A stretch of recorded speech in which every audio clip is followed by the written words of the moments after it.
On a la chance d'avoir François, qui est un heureux possesseur de Rolex Yachtmaster, et je vais lui faire découvrir un modèle. Je suis à peu près sûr qu'il ne connaît pas. J'ai fait le choix de présenter un modèle d'une marque inconnue que je ne connaissais pas il y a encore quelques jours. Je n'ai aucune relation avec eux, les amis, hein, vous le savez, sinon je vous le dirai. Il y a plus de 40 vidéos sur la chaîne de petites montres entre amis ou de dual time sur des montres de plongée.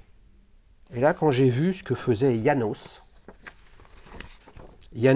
Mihanikos, origine grecque, les amis, une montre de plongée très originale. Et je me suis dit, tiens, ça va être sympa d'échanger avec François sur le sujet. Donc, tu as 2 pages, une grosse photo, donc d'une János Mihanikos en acier, hein, 43 mm, étanche à 300 mètres, série limitée à 300 exemplaires, équipé d'un calibre Sellita SW360-1, hein, ça veut dire mieux fini de mémoire. Le Sellita SW360, c'est l'équivalent du ETA 2895, c'est-à-dire 3 aiguilles, 2 aiguilles, il y aurait pu y en avoir 3 aiguilles, en tout cas date et petite seconde et non pas seconde centrale. Voilà. Modèle très original, Ouais, très très original, très très loin des copy and paste, les amis, copier-coller qu'on voit à droite à gauche, où je prends un bout du copain et de la copine et du truc et j'assemble tout ça. Tarif 2022, les amis, 1550 francs suisses. Qu'est-ce que tu en penses? bah tu vois déjà, il y a l'épaisseur là-dessus. Ouais, mais qu'est-ce que tu veux? Parce que je suis allé la chercher, cette épaisseur, tu vois. Non, elle a l'air très mignonne. Après, elle fait un peu brute, Oui. de par sa lunette et peut-être son bracelet. Mhm. Mais sinon, elle est mignonne quand même. Elle a un petit charme qui est sympa. Alors, pour la petite histoire, János est un dieu grec, hein, donc on est vraiment dans la mythologie grecque, et en fait, c'est une marque suisse. Alors, c'est pas très clair d'où ils sont, mais en tout cas, elles sont expédiées depuis la Suisse, D'accord. et l'un des fondateurs est d'origine grecque. Et en fait, sa source d'inspiration, c'est dans le storytelling de la mythologie grecque, et notamment d'un métier historique dans les Cyclades, dans les îles grecques, etc., qui est la pêche sous-marine pour aller ramasser des éponges. D'accord. Et c'est un métier qui a été complètement transformé à partir de 1850, deuxième partie du 19e, avec l'apparition des scaphandres lourds, hein, avec les pieds de bronze, etc. Et avec justement la machine à l'extérieur, qui était une pompe à air, et qui envoyait l'air avec un tuyau Directement, qui ouais, descendait, etc., au scaphandrier. Et c'est toute la recherche en termes de design, notamment sur cette lunette, tu vois, sablée vraiment avec des gros grains, Ouais. Ouais. qui fait toute son originalité. Tu vois, tu n'as pas d'index, donc c'est vraiment pas fait pour plonger. On est vraiment dans une approche stylistique complètement différente. Et je me suis dit que c'était intéressant. Et tu vois, à 6 heures, tu as la petite seconde juste avec un indicateur Oui. blanc et qui tourne.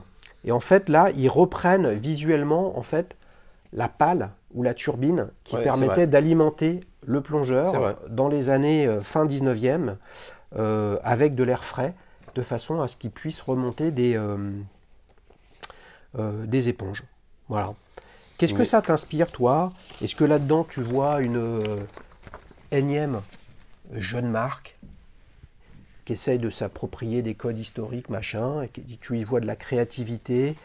Voilà. Comment tu décryptes ce modèle? bah écoute, moi je la trouve assez simple. Hum.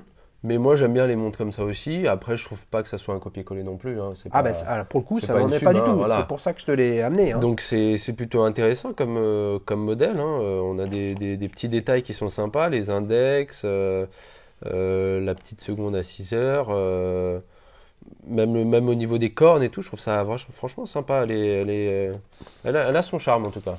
Elle a son charme. Ouais, j'ai essayé de voir, mais c'est pas suffisamment bien expliqué. On a quand même on a l'impression qu'on a des anses soudées, tu vois, avec une pompe soudée, etc. Mais en fait, elles sont à ressort, Oui, tu vois. Et de profil, c'est quand même une montre aussi qui est intéressante. Maintenant, qu'est-ce que tu penses du prix de ça? 1550 € pour une montre qui intègre un mouvement du marché, comme il y en a des milliers aujourd'hui sur le marché. C'est cher, c'est pas cher? Qu'est-ce que tu en penses? Moi, je trouve ça honnête. Ouais, Ouais, je trouve ça honnête. ouais. Ça se différencie peut-être d'autres marques. Après, je pense qu'il faut avoir un petit coup de cœur pour cette montre, hein. Je pense que ça se trouve pas non plus partout. Il faut vraiment trouver cette marque, mais le modèle est assez sympa, hein. Vous savez, les amis, quand je prépare cette séquence surprise, en fait, j'essaye de. Bon, après, j'ai tout un tas de références et de sources d'informations, etc. Mais j'essaye de trouver quelque chose qui va me surprendre visuellement. Ouais. Et si ça me surprend visuellement, je me dis, tiens, ça peut être un truc sur la séquence surprise, parce que j'essaye de me mettre dans la même situation que toi. Ouais. C'est-à-dire que là, toi, tu as une photo, c'est comme si tu avais un magazine sous les yeux, quoi. Non, mais Et donc, est-ce que tu t'arrêtes dessus? Quand moi, je vois ça, je me dis, waouh, en fait, boîtier, lunettes, aiguille, index, et réo gravé en grec, alphabet grec, il n'y a rien qui correspond ça intrigue, ça intrigue. là, alors que souvent, tu vois, souvent, quand on fait cet exercice-là, l'invité, il me dit, ah oui, tiens, ça me fait penser à. Ouais. Ok, là, ça fait non. penser à rien. Non, mais c'est un atout pour cette marque, hein. Là, vraiment, si quelqu'un l'achète, c'est vraiment pour ce modèle. C'est pas parce qu'elle ressemble à quelque chose de connu, quoi. Mm. Mais c'est bien, ça se différencie, c'est cool, hein. J'imagine le traitement Super Luminova, là. Tu as vu la taille des index? Mm. Là, avec ça, c'est lunettes somboscopiques. On n'a plus besoin de lunettes frontales quand on se balade la nuit dans la forêt, hein. Avec ça, les loups-garous, ils te repèrent, hein. C'est vrai. Mais franchement, elle est mignonne, hein.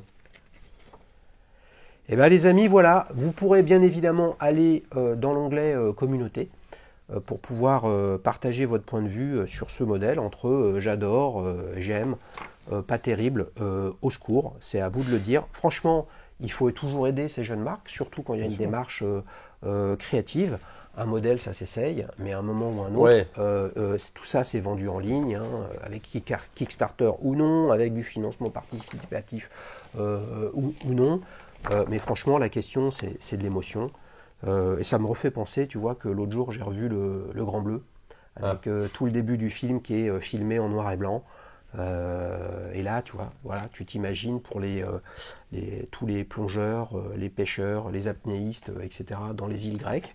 Je pense que c'est toute l'histoire que nous raconte Yanos Mihanikos. Mihanikos, c'est pas Mihanikos, je ne sais pas prononcer, mais ça veut dire mécanique. Voilà. Et c'est vraiment l'affaire du scaphandrier pas autonome, le scaphandrier avec le casque lourd.